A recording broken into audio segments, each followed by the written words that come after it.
আসসালামু আলাইকুম ওরহমতুল্লাহ। 1 মিনিট মাদ্রাসায় আপনাকে স্বাগতম। আজ আমি আলোচনা করব পবিত্র মাগরিবের নামাজ আদায় করার পরে আপনারা যদি কষ্ট করে একটি আমল করতে পারেন, আল্লাহ রাব্বুল আলামিন আপনার 50 বছরের গুনাহ মাফ করে দেবেন এবং আপনি 12 বছর নফল ইবাদতের সওয়াব পাবেন। অত্যন্ত সহজ একটি আমল, আশা করি আজকের পর থেকে আপনারা অবশ্যই করবেন দিনী ভাই বোনেরা। এই উদ্দেশ্যে বা এই নিয়তে ভিডিওটি দেখুন। মাগরিবের নামাজ 5 ওয়াক্ত নামাজের অন্যতম। সন্ধ্যায় সূর্য পুরোপুরি ডুবে গেলে মাগরিবের নামাজের ওয়াক্ত শুরু হয়, আর পশ্চিম আকাশে দিগন্ত লালিমা শেষ হওয়া পর্যন্ত মাগরিবের নামাজ পড়া যায়। তবে সূর্যাস্তের পর বিলম্ব না করে মাগরিবের নামাজ আদায় করে নেওয়া হলো মুস্তাহাব। সালামা রাদিয়াল্লাহু তাআলা আনহা থেকে বর্ণিত, তিনি বলেন, সূর্য পদ্মার আড়ালে ঢাকা পড়ে যাওয়ার সঙ্গে সঙ্গেই আমরা নবী সাল্লাল্লাহু আলাইহি সাল্লামের ইমামতিতে মাগরিবের নামাজ আদায় করতাম। এটি বুখারী শরীফের 561 নম্বর একটি হাদিস। এছাড়াও অন্য এক হাদিসে আল্লাহর রাসূল সাল্লাল্লাহু আলাইহি ওয়াসাল্লাম বলেন, আমার উম্মত ততদিন কল্যাণের মধ্যে থাকবে অথবা মূল অবস্থায় থাকবে যতদিন তারা মাগরিবের নামাজ আদায়ে তারকা উজ্জ্বল হওয়া পর্যন্ত বিলম্ব না করবে। এটি আবু দাউদ শরীফের 418 নম্বর একটি হাদিস। অর্থাৎ যথাসম্ভব সূর্য ডোবার সঙ্গে সঙ্গেই মাগরিবের নামাজে দাঁড়িয়ে যাওয়া, বিলম্ব করা অনুচিত। আল্লাহ তাআলা পবিত্র কোরআনুল কারিমেও বলেন, আপনি অধিক হারে আপনার পালনকর্তাকে স্মরণ করুন আর সকাল সন্ধ্যায় তার পবিত্রতা ও মহিমা ঘোষণা করুন। সূরা আলে ইমরানের 41 নম্বর আয়াতে বলা হয়েছে। তাফসীরবিদরা বলেন, এই আয়াতে পবিত্রতা ও মহিমার বর্ণনা করার উদ্দেশ্যই হচ্ছে নামাজ আদায় করা।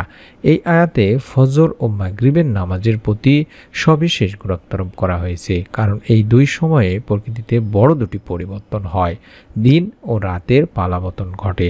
আবু হুরায়রা রাদিয়াল্লাহু তাআলা আনহু থেকে বর্ণিত, নবীজি সাল্লাল্লাহু আলাইহি সাল্লাম বলেছেন, যে ব্যক্তি সকাল এবং সন্ধ্যায় নামাজ আদায় করতে মসজিদে যায় এবং যতবার যায়, আল্লাহ তাআলা ততবারই তার জন্য জান্নাতের মধ্যে মেহমানদারির উপকরণ প্রস্তুত করেন। এটি বুখারী শরীফের 622 নম্বর একটি হাদিস। এছাড়াও মাগরিবের নামাজের অর্থাৎ সুন্নত নামাজের ফজিলত সম্পর্কেও হাদিসে পাওয়া যায়। বর্ণিত আয়াত এবং হাদিস থেকে সকাল সন্ধ্যার ইবাদতের বিশেষ গুরুত্ব ও ফজিলতের বিষয়টি প্রতীয়মান হয়।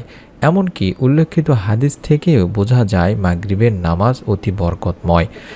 মাগরিবের ফরজ নামাজের পর সুন্নত নামাজের কথা হাদিসে বিদ্যমান রয়েছে, এমনকি এর ফজিলত অপরিসীম। যে ব্যক্তি গুরুত্বের সঙ্গে মাগরিবের পরে 2 রাকাত সুন্নত নামাজ আদায় করবে, তার জন্য জান্নাতে একটি ঘর নির্মাণ করা হয়। তিরমিজি শরীফের 6362 নম্বর একটি হাদিস। সুবহানাল্লাহ। শুধু তাই নয়, মাগরিবের নামাজের পরে আরেকটি ফজিলতপূর্ণ নামাজের কথা হাদিসে বর্ণিত হয়েছে। সেই নামাজ সম্পর্কে আল্লাহ রাসূল সাল্লাল্লাহু আলাইহি ওয়াসাল্লাম বলেন, যে ব্যক্তি মাগরিবের নামাজের পরে 6 রাকাত নামাজ পড়বে, তাকে 12 বছর নফল ইবাদতের সওয়াব দান করা হবে। এটি তিরমিজি শরীফের 437 নম্বর একটি হাদিস। সুবহানাল্লাহ, সুবহানাল্লাহ। শুধু তাই নয়, অপর বর্ণনায় এসেছে তার 50 বছরের গুনাহ ক্ষমা করে দেওয়া হবে। ইবনে মাজাহ আত-তারগিবের একটি হাদিস। তাই আমরা চেষ্টা করব তিনি ভাই বোনেরা, এই ছোট্ট আমলটি অবশ্যই মাগরিবের নামাজ আদায় করার পরে অন্তত 6 রাকাত নফল নামাজ আদায় করে নিব। হযরত হুযায়ফা রাদিয়াল্লাহু তাআলা আনহু বলেন, আমি আল্লাহ রাসূল সাল্লাল্লাহু আলাইহি সাল্লামের কাছে এসে তার সঙ্গে মাগরিবের নামাজ আদায় করলাম। তিনি মাগরিবের পরে ইশার সালাত পর্যন্ত নফল সালাতে রত থাকলেন। সুবহানাল্লাহ। আমরাও তাই চেষ্টা করব অবশ্যই বেশি বেশি এই সময় নামাজ আদায় করার।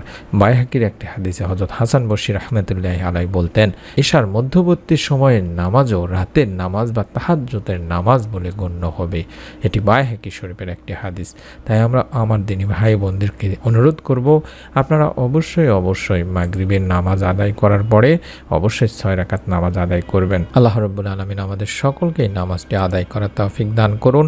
যারা আমল করবেন তারা একটি নিয়ত করে ফেলুন অন্তত ভিডিওটি একটি লাইক দেওয়ার মাধ্যমে, এবং পরবর্তী নতুন আমলের ভিডিও পাওয়ার জন্য অবশ্যই চ্যানেলটি সাবস্ক্রাইব করুন এবং বেল বাটনটি অন করে রেখে দিন।